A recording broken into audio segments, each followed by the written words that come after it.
Welcome to Winchester City Mill.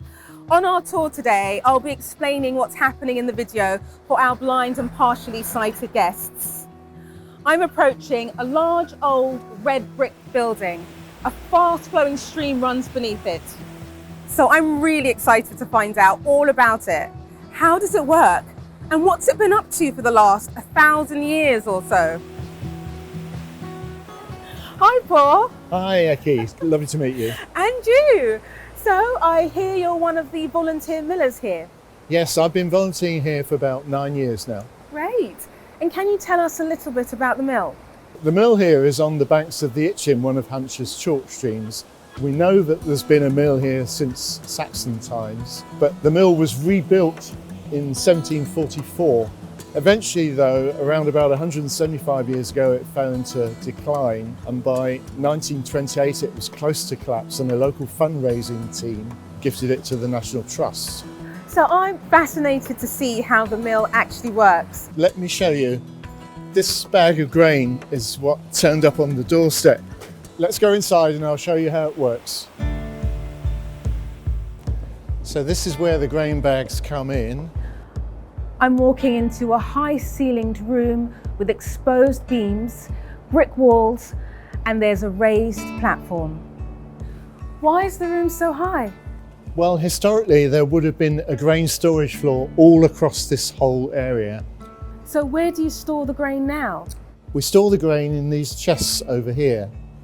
On top of the chest we have the grain, and the mill converts it into white flour, which is mostly starch, and that's the food source. That's the important carbohydrate. The watermill does this process on an industrial scale, and that's the trick of milling. Great. Well, let's go and see that.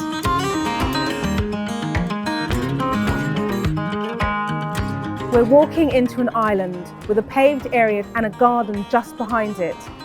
Now, I'm not the expert, but we're not at the milling bit yet, are we? No.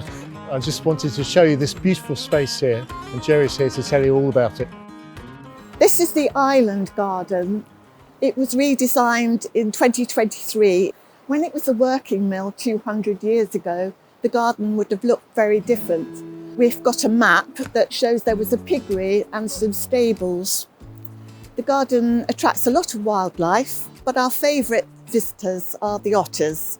It's a lovely spot, and especially with the river running either side. Indeed, and that's why the mill is here. Let's go underneath and see what's going on there. We're underneath the mill at water level. Wow, this looks powerful! Yes, indeed. The mill actually narrows the river, and the river drops as well. Yeah, so this is where all the action happens then. Yes, if you look here, you can see the skeleton of an old water wheel, and you can see the sluice gate behind. When we open the sluice, this channel comes to life. But it's not working today. No, we had to stop milling due to rot in all the timber framing. So then what happens? I'll show you the gearing. We're in front of a large set of wooden wheels. This is the engine room of the mill. With the water wheel turning the shaft, these gears come to life, and they magnify the power and pass it up to the runner millstone above, which is on top of this shaft. That's amazing. But where does the grain come in? That's upstairs. Let's go up there now and have a look. We're back in the main milling room with the raised platform. Okay, so this is where all our power is going. Yes, indeed. And I'm going to introduce you now to Nick, who's assistant miller today. He's going to continue the story of the grain. Hi Eki. Hi Nick. Good to meet you. Pleasure to meet you too. Yep, so this is the mill enclosure. This is where we make the flour. My job today is to look after the grain. And so the first thing I have to do is get it up to the top.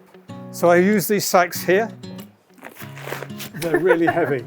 So we're very lucky. We have a crane. Paul's up there on the platform. He's going to take the sacks off the hoist and then empty the sack into the grain bin. We then let the grain come down the slide into the hopper. Under the hopper, is another shoot called a shoe. And the shoe shakes backwards and forwards. And that drops the grain into the centre of the stones. So where are the stones? The stones are inside that round wooden box. There are two stones, one above the other, and the flour is made between the two stones. I can't show you that because the cover's in place, but we have a model where I can show you. The grain is drawn between the stones along grooves cut in them. Then the resulting flour is carried down the chute back down below us. Wow, there's our magic trick. That's not magic, Eki. That's purely great technology. Once we've got the flour, we then package it up and we sell it to the public in our shop. And I tell you, it makes absolutely wonderful bread. That was genuinely fascinating to gain an understanding of an industry operating more than 1,000 years ago that supported this very city. It's just a privilege that we can still see all of this today and in such a beautiful setting.